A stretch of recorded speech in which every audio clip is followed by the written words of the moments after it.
So we're going to go ahead and introduce our wonderful speaker today, Dr. Nelson Trujillo.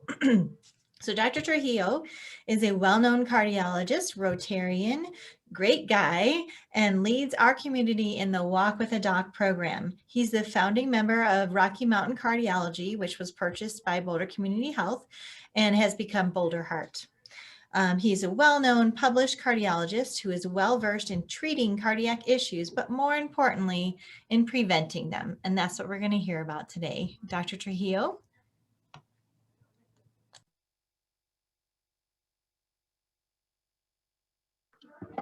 Well, thank you so much for the invitation to be here today. And it's always great to see so many friends. It's been an incredible year, I guess. And I have to say, when I was hearing the introductions, I felt like I was in Romper Room, you know, with the little special window. I see Marty and Tom and how they used to end Romper Room every day. So welcome to Romper Room. I actually want to especially thank Marty for the invitation to speak today.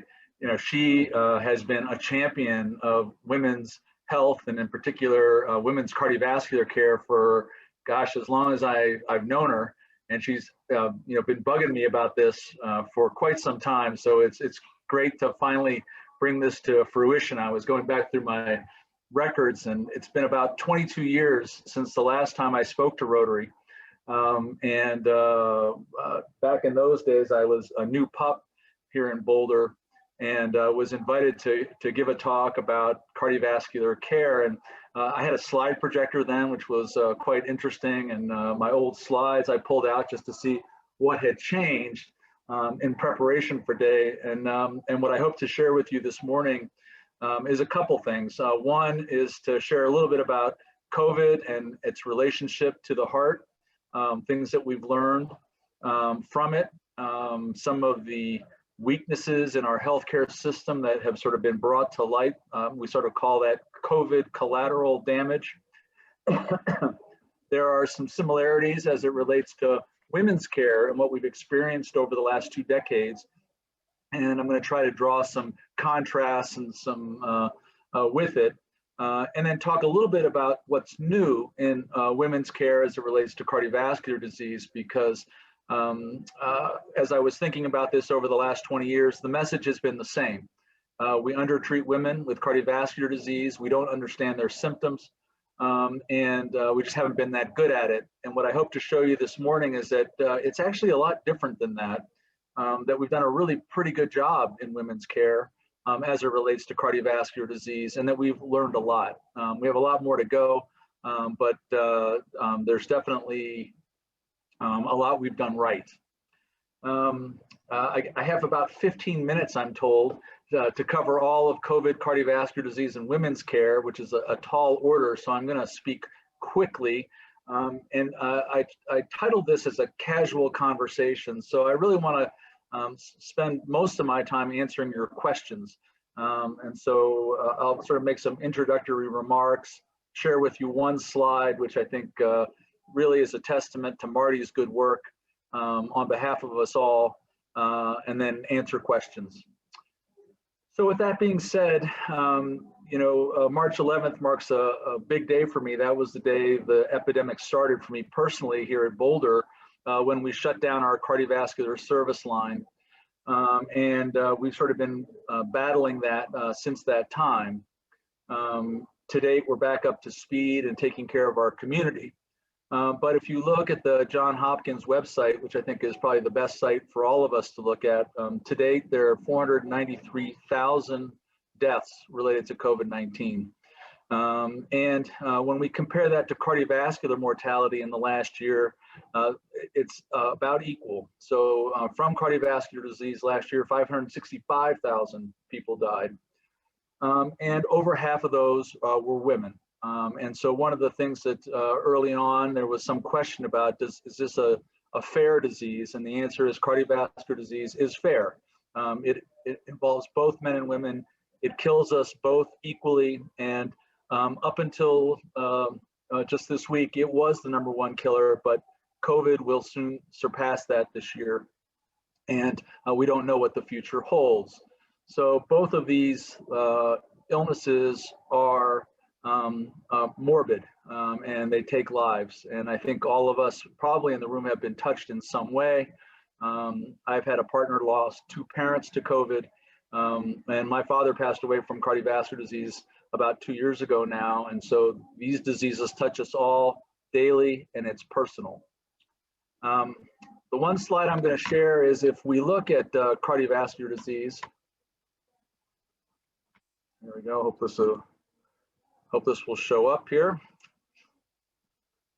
This is a single slide looking at death from cardiovascular disease, all causes. And I'll call your attention to deaths in the 1,000, which we mentioned are quite high.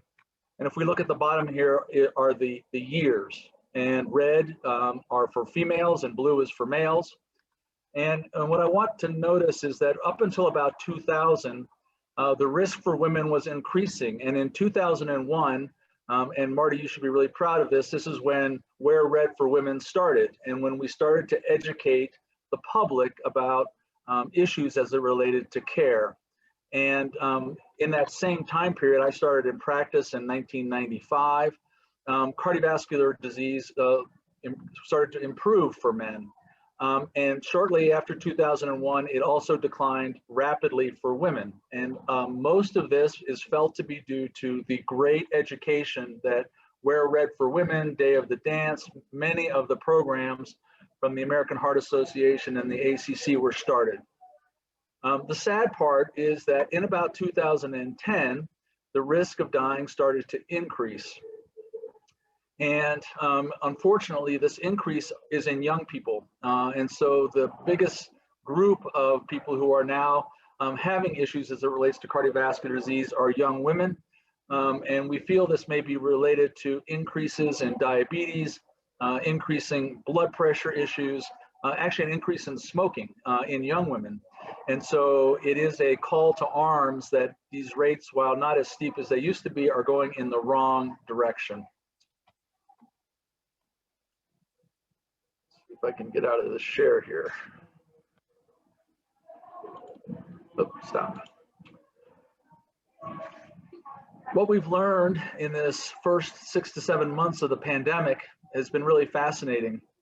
If we look at sudden cardiac death worldwide, the numbers have increased dramatically. If we look at the experience in Italy in the first 6 months of the pandemic, sudden cardiac death increased by about 60%. If we look at what happened in New York City when the epidemic hit there earlier this summer, sudden cardiac death increased 323%.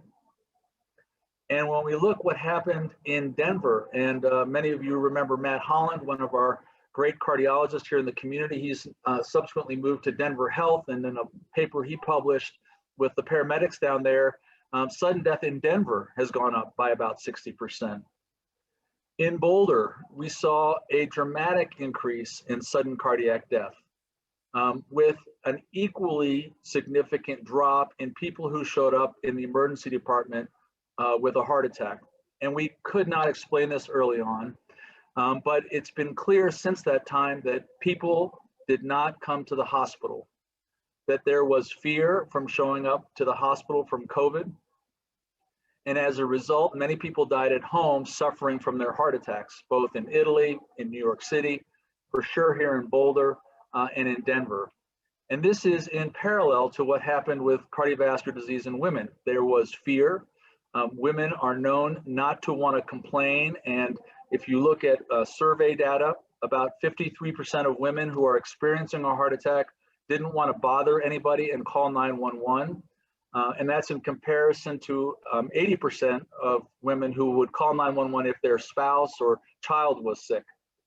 And so fear of the unknown can drive cardiovascular mortality. We saw how much of a benefit education was with the RED campaigns and the like. And we have had to do a better job of educating the community here in Boulder and in Denver and in the country that hospitals are safe and that they're able to care for people if there are concerns about cardiovascular illness, because our therapies are excellent, but they have to be given. and we for sure can't give them when you're at home. COVID has caused a lot of different cardiac issues. We have seen blood clots in all the small blood vessels of the body, including the heart, very similar to a traditional heart attack. We've seen arrhythmias, atrial fibrillation, and that is a very poor prognostic feature in COVID. And we see an increase that in general in our community. It can cause significant low oxygen as the lungs are damaged, shock, and a number of different problems. And we actually have a very good screen for that when people hit the door here at community. Blood tests, the most important one being a marker called troponin, can alert us to cardiac involvement. And we know that if people do have cardiac involvement, their course is often rocky. And so some of the big predictors of how people are doing with this infection are related to whether the heart is involved.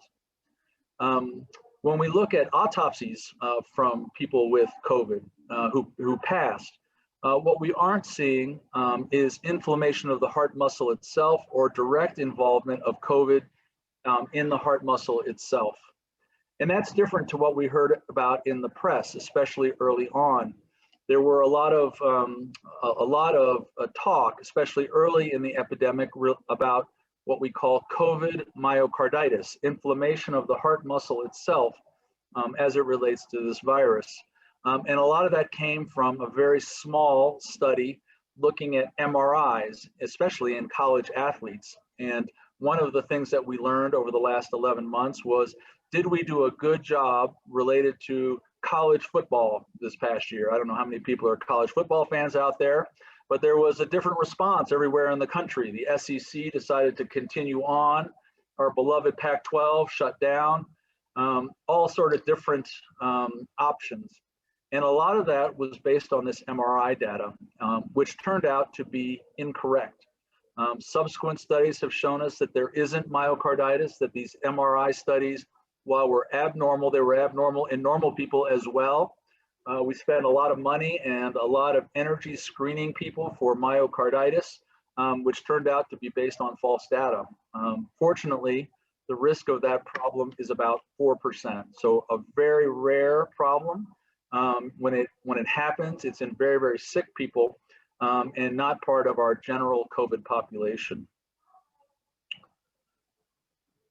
One of the big things that we're seeing post-COVID is the post-COVID syndrome. And that's characterized by fatigue, shortness of breath, cough, fast heart rates. My sister had COVID. She is a physician in North Carolina, a nursing home doctor, and she really has been debilitated by this post-COVID syndrome. It's interesting, those symptoms are very similar to what we hear about when we think about women in heart disease, that they have atypical symptoms, shortness of breath, dizziness, and fatigue. They overlap. And so we are seeing a lot of people in this post-COVID state with these symptoms. And it is driving a lot of investigation, of which we have no good answers yet. Only to say that it's incredibly common. It does not represent primary cardiac disease. And we're going to have to wait and see how all that turns out. In the women's health world, though, these symptoms of shortness of breath, fast heart rate, fatigue, have sort of been heralded as the classic findings in heart disease. And what I wanted to share with you today is that, over the last 2 decades, we've learned that while those things are true, shortness of breath, fatigue, dizziness can be components of women and heart disease, it in no way is what they show up with typically. Over 90% of women who have a heart problem that we need to address show up with chest pain, like men. It's in the center of the chest, it's a pressure, it radiates to the arm and the jaw, very similar to men. It's associated with nausea and sweating. So the features, the symptoms that you Google about, they are the same between men and women most of the time. Now, women often have more symptoms than men. They present later in their disease. And they often present with at least 3 other complaints other than chest pain, but the symptoms are the same. And so it's not uncommon that when people come to be evaluated, sometimes their single complaint, it's driven by fear. Oh, I've been short of breath or fatigued for a year. This could be cardiovascular disease. And I'm not saying it isn't, but those things would be atypical. To summarize that part, women present the same with heart disease as men. I know we're from Mars and they're from Venus, but at least in that generation, things are quite similar.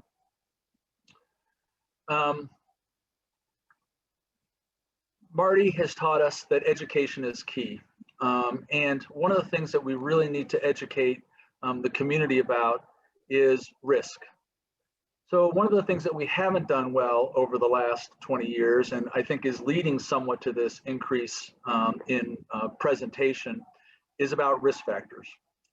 We're all very familiar with the standard risk factors for heart disease. I'm not going to belabor them today: high cholesterol, smoking, etc. There are some, I guess, evolving risk factors as it relates to women that deserve a comment. And we really learned a lot about this in the last decade. And a lot of this relates to childbirth. So for the women in the group who've had children, cardiologists, myself included, we usually don't take a prenatal history. But we're having to do that these days because there is a clear relationship between preterm delivery.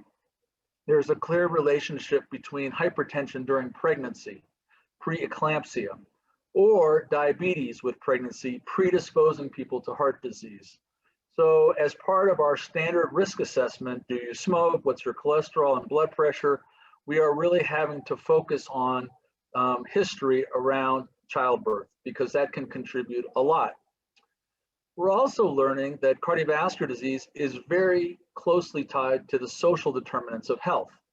And we've learned this from COVID too. Where does COVID hurt us the most? The underserved, the people less privileged, in the hypertensive, diabetes, obese group. And these are similar, almost exact to the risk factors for cardiovascular disease in today's world. It's associated with minorities, urbanization, less income. And so these social determinants, which are very important in women's health, are equally true in the COVID and epidemic, and we're seeing that as it relates to mortality. And we aren't doing a great job at identifying them or helping to modify those risk factors. Testing in women's health is also changing quite dramatically. There is not a person on our phone call today, I guess there's 85 of us on here today, who couldn't find out whether or not they have cardiovascular disease. So 22 years ago when I gave this talk, one of the first slides I showed was of an electron beam CT. It was a CAT scan or a mammogram of the heart, and it was new then, very controversial. I'm really happy to say, and I will call out Bill Blanchette, who's one of our internists in town, who's done a phenomenal job at educating the community about the ability to screen for cardiovascular disease. So when I think about tests and what we're talking about today, I'm reminded of a couple things. One is when we do tests or investigations, it's very important to define the question. And for those scientists in the room, hypothesis generation is incredibly important. And in many ways, we've sort of jumped the gun in women's health or even men's health as it relates to cardiovascular disease. So when I meet somebody and they ask me, do I have heart disease? In 2021, I can answer that question with a sensitivity of about 99% with a CAT scan. So CT screening with calcium scoring is extraordinarily effective at finding people with heart disease. Now, it's a lousy test with a specificity of about 13% for telling us about how you are living with that heart disease. So does it predict that there's a blockage? Does it predict that I'm going to have a heart attack? Does it predict I'm going to have a stroke? The answer is no. In the best of circumstances, I would be right 13 times out of 100. But I can know that there is plaque in your blood vessel. Why is that important? Well, we know that risks that we've spoken about can be reduced. We can lower cholesterol. We can counsel about smoking. You can come walking with Marty and I at Walk with the Doc. We can get you to eat more fruits and vegetables, but we have to know where to target those resources. So we can screen everybody. When those tests come back positive, the next question often is, well, okay, I've got heart disease. What's going to happen to me? And we want to think about that question carefully because we answer it differently depending on how people are doing. And what I mean by that is that cardiovascular disease is often asymptomatic. There are no symptoms until there is a really bad day. And so when I want to answer the question, how are people doing with heart disease and they feel great, the answer usually lies in testing of the blood to answer what that risk might look like in today's world. One of the organizations that I work with and have done research for is SomaLogic, Larry Gold's company here in town. We've heard about Coles a little earlier in one of our programs, and they've taught us that there are proteins in the blood that can predict how people are doing with their cardiovascular disease over the next 5 to 10 years. Now, that sounds great. What a great test. Well, most of us hope to live a lot longer than that. But at least in the short term, first decade, it does give us an idea about how people are doing with their cardiovascular disease. Are they at risk for events, even though they feel well? Wolves in sheep's clothing. If the person I'm visiting with has cardiovascular disease, women in particular, and have symptoms, that's a much different story. Those symptoms can be classified as sort of emergent, unstable, in which case the tried and true way of taking care of those people still is the coronary angiogram, the invasive test where we go these days from the wrist, especially in women, and look at the blood vessels and the heart muscle and decide about therapies based on that test. In people who have stable symptoms, wow, I've been tired for a year and I'm short of breath when I walk, we have been left with sort of traditional tests. Exercise tests with pictures, either radioactive pictures and nuclear or echocardiograms. And these tests work pretty well at telling us how people live with heart disease. They're in no way perfect, but they do give us a glimmer of how best to take care of people going forward on top of aggressive prevention. Daryl Brown, who's on the call today, asked me to mention a gene test called the Chorus score, which is a blood test that looks at the expression of about 23 genes in our genome that predict cardiovascular events in the next year. And this is a test that is available that is being used to tell us that people are safe. It's a rule out test, but it can help us determine who should be evaluated further. The genome and proteomics are the new era of how we're caring for people going forward and are only going to get better. Strategies for taking care of people haven't changed much over the 2 decades. We still rely on aggressive risk reduction with lifestyle, eating better, fruits and vegetables, managing weight, blood pressure, exercise. We still use stents, especially in the unstable patients, and stents work well in men and women in the setting of instability, when people are threatened either with a heart attack or a heart disease that has gone awry. Where they don't work very well are in people who are stable or who have no symptoms, where they seem to offer no benefit. And so that is evolving. Women have smaller blood vessels than men, but we have small stents.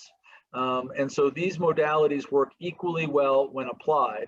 What is true is that we still don't take as many women to the cath lab as men. We still don't offer women surgery as often as we do men. And those reasons are really unclear. Medicines are changing from a primary prevention point of view. Everybody has questions about aspirin. It's clear that people with established cardiovascular disease should be on aspirin.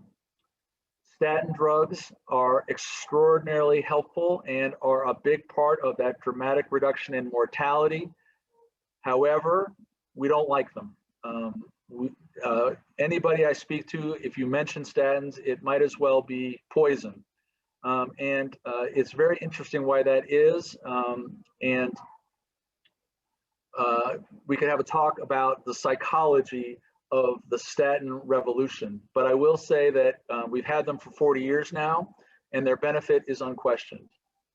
We have a whole new group of drugs. They're categorized as PCSK9 inhibitors, a big word, Repatha, which is a new way of managing high cholesterol and risk, and dramatic results. Very expensive technology, and we're just now learning about who needs those shots to help benefit people. So in a very short period of time, I've given you sort of a whirlwind look at what's new and what's out there. It's really an exciting time for me in my third decade, or my 30th year here in Boulder. We are getting better and better, but we have a lot to do. But I will say a lot of the credit goes to people like Marty, who have taught us to be watchful, to listen, and to be aggressive as it relates to cardiovascular disease. So with that, I'll stop and answer questions. Thank you very much, Nelson. Yeah, the questions have been coming in, so so get ready. All right. The first one is going to be John and Lenakotki. Go ahead, guys. Yeah, let me unmute. Sorry about that. So Nelson, early in your talk, you showed a slide that showed the curve went up for women in the last recent years, and you basically said that was primarily younger women that were being affected by that. Is that also true because it went up for men too? Is it primarily younger men, or was there a different reason that it's going up for younger men? And I'm going to follow up with a follow-up just based on your statin comment a moment ago. For those of us who have been on statins, should we be thinking of some alternative to that? Thank you. Yeah, so I'll go backwards because I think that works out well. So as I always joke, you know, the rule about statins is you take them and nothing ever happens, ever. And so if nothing has ever happened, victory. And so so the answer is I wouldn't change that per se. If we met today and you were asking me, should I stay on my statin? Is statin enough? It's where these proteomic, the SomaScan or SomaLogic tests have been very helpful, because there are people who have been on statin for a long time and their risk isn't less, and we may consider some of these newer drugs. So we are answering that question better and better. If you've been on a statin and nothing has happened, that's victory. We do have some sort of gross measurements of success: low LDL cholesterols, less than 70, flat CRPs. But we can even be better than that in today's world. You're right, the graph does show risk going up in both groups. The reason why men are going up is less clear. The smoking rates aren't as high in young men as they are in women, but diabetes and hypertension, you know, the prevalence of that is about 30% in adolescents. And so the metabolic world we live in now is not pretty, and it's part of that. Got it. Thank you. And Nelson, before we go on to the next question, I just wanted to, would you mind clarifying what you said about statins? One of our members said, I think most people think statins are not good for many people. So could you talk about statins a little bit more? Sure. So, so statins have been around 300 years. They came to us from Chinese medicine.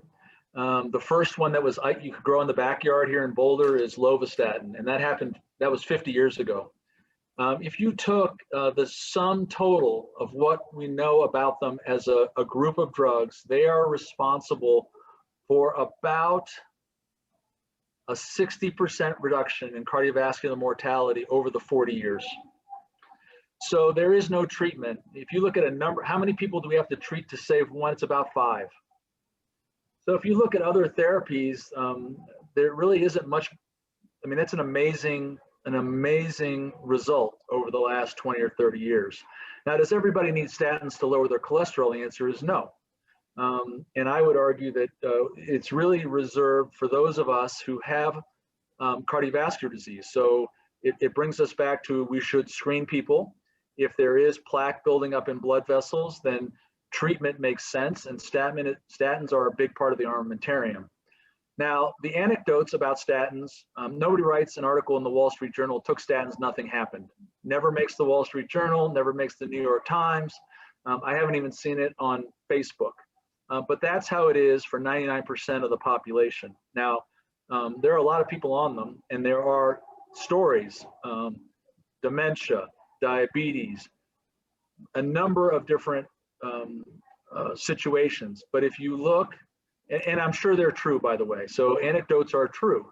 They're just not generalizable to the population. So in my world, statins are very important. There are alternatives, but they are an amazing drug as a group. Great, thank you very much. President-elect Chad, go right ahead. Hey, Nelson. Earlier you mentioned college sports and COVID. Yep. And the University of Florida had one of their star basketball players collapse on the floor earlier in the season, and it was deemed to be myocarditis. But then they later came out and said that it wasn't COVID related. So how do you make that distinction? Right, so COVID myocarditis, first of all, it's rare, about 4% in the best autopsy series, and mostly in people who were very, very sick. So we have not seen COVID as it relates to or cardiac involvement in the general population of COVID people. The definition of myocarditis is an elevation in these biomarkers associated with weakness in the heart muscle that we see by echocardiography or ultrasound. And we can confirm that by MRI. And so there was an MRI, so that's how we make the diagnosis of myocarditis. And then there are reasons for people to have myocarditis. And viral myocarditis is often caused by the common cold virus. So in Boulder, we often see people who show up with a weak heart muscle related to that. So it's a rare illness, almost always caused by a virus, not particularly COVID. MRI is a very interesting technology. It's sort of been always looking for prime time, and there are features that we can see on our MRI that suggest myocarditis. It's being used more and more. It also turns out that we see them in normal people, and that's what created a lot of this controversy. So we've really had to balance sort of the economics of college sports and the desire to play with medical science, and we did a lousy job. Michael Ackerman is the director of sort of myocarditis, if you will, at the Mayo Clinic, and he has been a very loud voice about how we really didn't do this well, and we let things sort of happen without really good reason. Okay, thank you very much. Terry Hermsmeyer, would you go ahead? Unmute yourself. Go ahead. So I realize I may have heard this like back in 2000, but there seemed to be a lot going on then of women being more prone to silent heart attacks, that they weren't getting the symptoms like men. Is that true? I mean, I had a friend experience that. She was told, like, you had a heart attack like 2 years ago. Yeah. So I think that silent disease, silent heart attacks, like so I'm going to answer that question also backwards, which is heart attack means different things to different people. And traditionally, from my point of view, there's nothing silent about heart attacks. They're chest pain, they're associated with EKG abnormalities.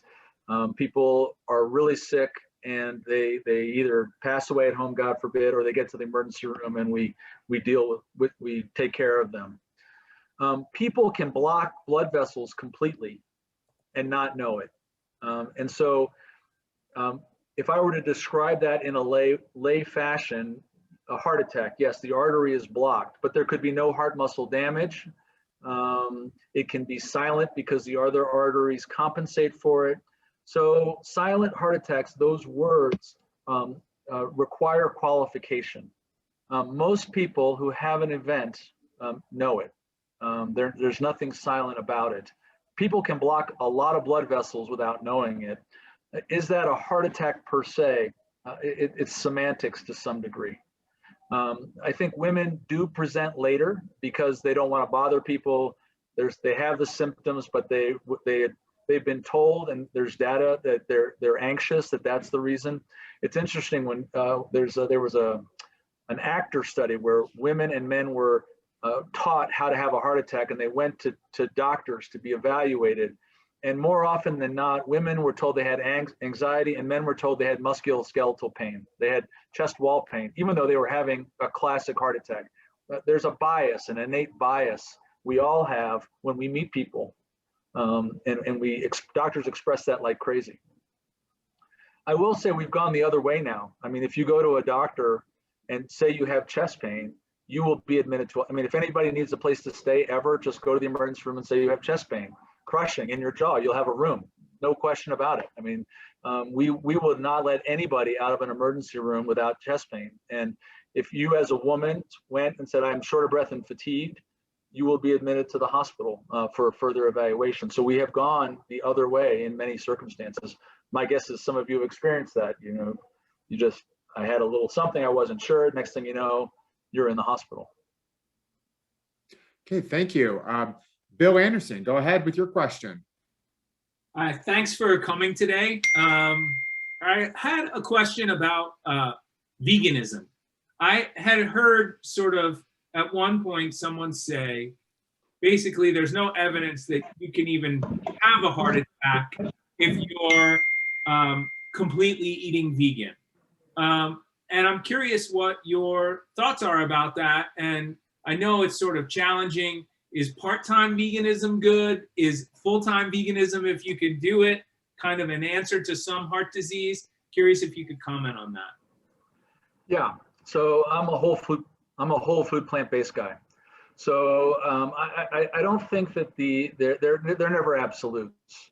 I think that the best evidence for, and I don't like the word diet or all of that stuff, but I think it's clear the more fruits and vegetables you eat, the better off you are.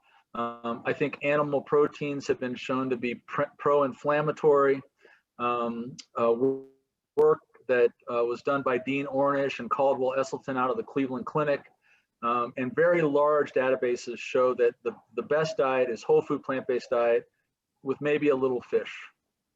So in countries or in populations of people with very low LDL cholesterol, less than 60, cardiovascular disease is unheard of. You can get those numbers on that kind of food. You know, the Mediterranean diet, which is a very popular one, is a whole food plant-based diet with some fish, very calorie restricted. So I think that the sum total of data supports whole food plant-based. I hate the word veganism just because there's more to it than that. And I eat that way with a little fish. It's not to say that I don't go to Corelli's for a cheeseburger. As they say, what's a vegan? A poor hunter. I think that's what Native Indians or Americans would say. And so occasionally we luck out and we kill a buffalo, and we eat meat. But do we live on it? No. When we look at infants who pass, or not infants, but very young children, 2 years old, 3 years old, the beginning of fatty streaks are seen in their aorta, and a lot of that is related to milk, animal milk. And so if you think about growth hormone for a 2-ton animal, should we give that to our children? The answer is probably not. And there's science to support that and its predisposition to diabetes. So diet trials are very difficult to do. There'll never be a randomized trial or anything like that. They're just impossible to do. But I think overwhelming whole food plant-based diet is the way to go. Forks Over Knives is a great documentary if you want to really look at the nuts and bolts of it. The follow-up movie to that is the Game Changers documentary, again from Caldwell Esselstyn at the Cleveland Clinic. And I guess I'm a zealot that way on the whole food plant-based side. But I am not in any way a vegan or a vegetarian. I still, eat pizza. I just don't do it to live. Okay, very good. Hope I answered your question. So the next and last question is actually Lynn Johnson. Go ahead, Lynn. Hi, Nelson, and thanks. Can a vitamin regimen reverse heart disease?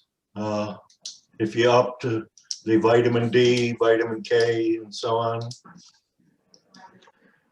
Yeah, it's a really good question. And I would say the answer to that is no. However, I'm not smart enough to know. I think vitamin D has sort of been the vitamin of the decade. Much like vitamin E was the decade before that. I think vitamin D is an important hormone. It should be replaced to normal levels. I haven't seen any compelling evidence that more or less is beneficial. There is some suggestion in COVID, but I think it's just too early to tell. We don't know. And the vitamin K stuff also is very interesting, but I'm not smart enough to know. But I would say the answer is no. I haven't seen anything. The only thing data that I've seen is based on these new drugs, Repatha and Praluent, which are these injectables and they do show regression in soft plaque by about 28% at 2 years. That's how they got approved. So that is the only medicine I know of to date that does cause regression. And in the vitamin world, I do think a whole food plant-based diet with LDLs below 70, you can get regression. There's still injury and healed scar in the heart, in the blood vessels. Okay, great, thank you. Marty Evans, I think you have something you'd like to say to Nelson. Well, Nelson, it's been quite a journey, and you give me credit far beyond what you should. I have to start back with the Alpha Phi's because that was the social sororities philanthropy, heart balls, and that's where the awareness of women and heart disease and involvement with heart associations in California and then in Boulder. And of course, involving the help from Daryl Brown years ago, and then you with different works that you've done and people you've interviewed, and of course, the Heart Walk. So thank you so much. It took us a year to get you here, and maybe COVID, so you could safely do it from your office.